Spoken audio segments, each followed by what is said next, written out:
Bagaimana kondisi ekonomi global atau sulitnya ekonomi global saat ini bisa mempengaruhi daerah Anda dan apa yang sudah dilakukan sejauh ini? Singkat saja silahkan Pak. Baik, pastinya ya Mbak, karena bagaimanapun juga tadi apa yang disampaikan oleh Pak Presiden itu kan berdampak terhadap bahan baku, terus juga berdampak pada bahan pangan karena Indonesia masih impor berbagai kebutuhan bahan pokok ya. Seperti gandum, terus juga di kota Tangerang tuh banyak sekali industrialisasi sehingga nantinya kalau terjadi perang Ukraina dan Rusia harga BBM naik, pastinya biaya produksi juga akan naik. Nah, untuk itu pemerintah daerah kita ini terus dimonitor, diarahkan oleh pemerintah pusat, dalam hal ini Kementerian Dalam Negeri. Setiap Senin itu semua pemerintah daerah, pemerintah kabupaten kota dikumpulkan oleh Pak Mendagri, diberikan arahan-arahan, termasuk dimonitoring dan juga terus mengamati perkembangan. Artinya pemerintah Republik Indonesia dalam ini baik pemerintah pusat hingga ke pemerintah daerah kita ini nggak mau kecolongan. Alhamdulillahnya kondisi inflasi di Kota Tangerang masih terkendali di angka 2,32% dan pertumbuhan ekonomi sekarang ini angkanya di angka 5,98%. Artinya kita masih optimis ya karena bagaimanapun juga negara kita ini kan sudah sangat berpengalaman ya terhadap kondisi geopolitik yang sangat uncertain ya. Ditambah lagi juga sekarang ini dengan climate changing dan everything dan kondisi geopolitik ya tentunya kita semua harus terus melakukan mitigasi agar masyarakat tidak terdampak ya terutama berkaitan dengan kebutuhan bahan pokok terus juga dan juga pergerakan pertumbuhan ekonomi. Mudah-mudahan ini bisa diantisipasi. Langkah-langkah yang dilakukan pemerintah Kota Tangerang sih antara lain ya kita membantu UMKM yang ada di Kota Tangerang karena selama ini UMKM mampu menjadi soko guru. Baik melalui pembiayaan, terus juga harga-harga kita kendalikan dengan kita bikin bazar-bazar murah di lokasi-lokasi yang padat penduduk begitu.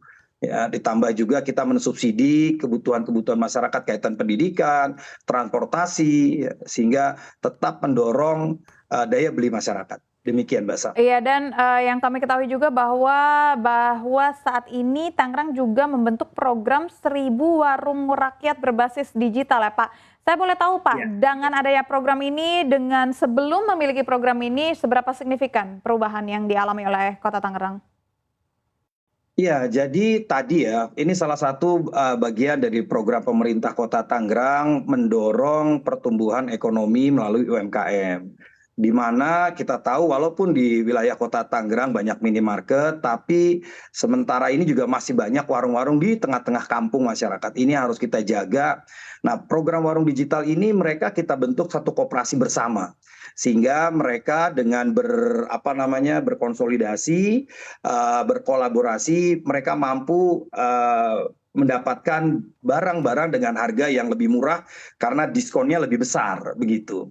Nah, masyarakat di sekitar warung itu bisa memanfaatkan aplikasi. Ya, bisa menggunakan aplikasi, jadi dia bisa memantau harga di warung sekitarnya dan dia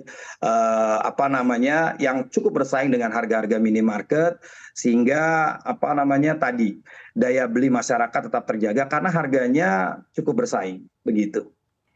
Baik, dan langkah-langkah apa lagi Pak yang sudah dilakukan sejauh ini sehingga akhirnya inflasi dari Kota Tangerang ini bahkan bisa menjadi 5 wilayah dengan inflasi terendah di RI. Betul ya Pak ya?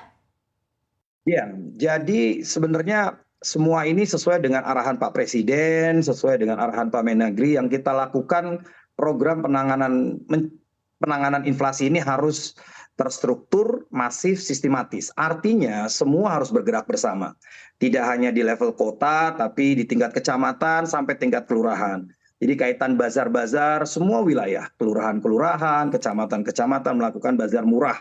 Ya, terus kita melakukan program namanya belanja gampang, ya itu teman-teman PD Pasar tadi datang ke kampung-kampung, biaya logistik transportasinya kita subsidi sehingga harganya itu bisa sama dengan harga pasar induk. Jadi kalau ada pemain-pemain yang ingin memainkan harga, menaikkan harga, PD Pasar Kota Tangerang dibantu dengan teman-teman Indak ini melakukan operasi-operasi pasar dengan menyesuaikan harga yang sama dengan harga pasar induk, sehingga kita tidak ngambil margin, sehingga tadi masyarakat memiliki daya beli yang lebih baik. Ditambah lagi kita juga dapat dukungan dari Bulog, ya.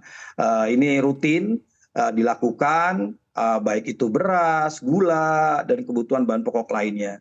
Jadi rasanya alhamdulillah Kota Tangerang semua bisa terkali, dan sekarang tidak hanya Kota Tangerang sebenarnya, semua pemerintah kabupaten kota sangat intens dalam mendorong pertumbuhan ekonomi dan juga mengendalikan inflasi. Jadi yang terpenting dalam menghadapi geopolitik yang di luar negeri tidak stabil, ditambah lagi ada masalah climate changing, ya masyarakat mudah-mudahan tetap tenang ya, karena pemerintah Indonesia terus bekerja keras dalam memenuhi segala kebutuhan masyarakatnya dan terus mendorong pertumbuhan ekonomi, sehingga semuanya bisa berjalan secara harmonis dan stabil. Iya.